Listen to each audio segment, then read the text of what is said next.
warahmatullahi wabarakatuh. Perkenalkan, nama saya Muhammad Nasril Zulkarnain dengan NIM 251101011053. Nah, saya ini dari Prodi Pendidikan Agama Islam dengan Fakultas Tarbiyah dan Ilmu Keguruan UNSI Samarinda. Nah, masuk ke pembahasan saya di sini akan membahas tentang definisi tuli dan tunarungu wicara beserta identifikasi dan strateginya. Langsung saja ke pembahasannya, let's go. Ya, kita lanjut ke pembahasan yang pertama, yaitu tentang definisi tuli dan tunarungu wicara. Yang pertama-tama kita membahas tentang definisi tuli terlebih dahulu. Nah, jadi tuli ini adalah kondisi di mana seseorang ini kehilangan kemampuan pendengarannya secara total atau hampir total, sehingga mereka ini sulit atau bahkan tidak bisa mendengar suara. Ya contohnya kayak suara percakapan antara beberapa orang. Terus juga biasanya mereka ini menggunakan bahasa isyarat sebagai alat komunikasi utamanya. Nah, lanjut lagi ke definisi tunarungu wicara. Jadi tunarungu wicara itu adalah individu yang kehilangan kemampuan pendengarannya yang berdampak juga kepada kemampuan berbicaranya. Mengapa bisa begitu? Karena kemampuan berbicara ini sangat bergantung kepada pendengaran. Kalau dia sejak kecil sudah sulit mendengar, dia itu bakal sulit untuk menirukan suara atau memproduksi suara. Jadi sederhananya tuli ini adalah kehilangan pendengaran total, sedangkan tunarungu wicara ini adalah kehilangan kemampuan berbicara. Dia tuh kesulitan karena keterbatasan dalam mendengar. Selanjutnya kita masuk ke pembahasan yang kedua, yaitu identifikasi tuli dan tunarungu wicara.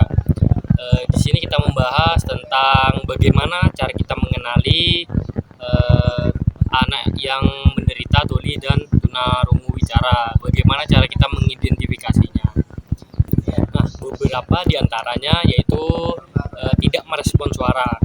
Misalnya bayi tidak kaget atau tidak menoleh ketika ada suara keras. Yang kedua itu terlambat berbicara.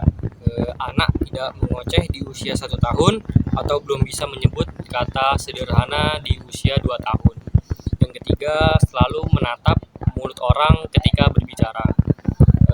Ini menandakan anak berusaha membaca gerak bibir karena sulit menangkap suaranya. Yang keempat itu sering menaikkan volume TV terlalu keras, kurang respon saat dipanggil dari arah belakang. Itu juga termasuk identifikasinya. Kita lanjut ke pembahasan yang ketiga, yaitu tentang strategi bagi tuli dan tunarungu wicara ini. Nah, yang terakhir, setelah kita tahu apa itu tuli dan tunarungu wicara serta cara mengenalinya, kita lanjut ke strateginya. Yaitu strategi ini bisa dibagi menjadi 2 bagian, yaitu strategi penanganan dan strategi komunikasi. Yang pertama, strategi komunikasi, yaitu bisa menggunakan bahasa isyarat sebagai media utama jika anak itu tuli total. Terus juga ajarkan mereka membaca bibir atau space reading untuk membantu anak memahami percakapan. Terus juga gunakan gambar, tulisan, ekspresi wajah untuk memperjelas pesan kita. Terus kita lanjut ke strategi pembelajaran di sekolah. Guru ini perlu menggunakan media visual seperti gambar, video, dan teks tertulis. Terus juga tempatkan siswa ini di barisan depan kelas agar bisa memperhatikan gurunya yang sedang menerangkan. Selain itu juga dukungan dari keluarga dan teman sebaya juga sangat penting. Mereka harus diberi pemahaman agar bisa berinteraksi dengan anak tuli dan tunarungu secara baik tanpa diskriminasi. Nah, jadi itu saja pembahasan yang bisa saya sampaikan. Kurang lebihnya mohon maaf. Wassalamualaikum warahmatullahi wabarakatuh. Nah, jadi kesimpulannya, anak tuli dan tunarungu wicara ini bukanlah hambatan untuk berkembang, asalkan lingkungannya ini mendukung, memahami, dan menggunakan strategi yang tepat. Anak-anak dengan hambatan tuli dan tunarungu wicara ini, dia itu akan menjadi lebih percaya diri, berkembang, dan berprestasi.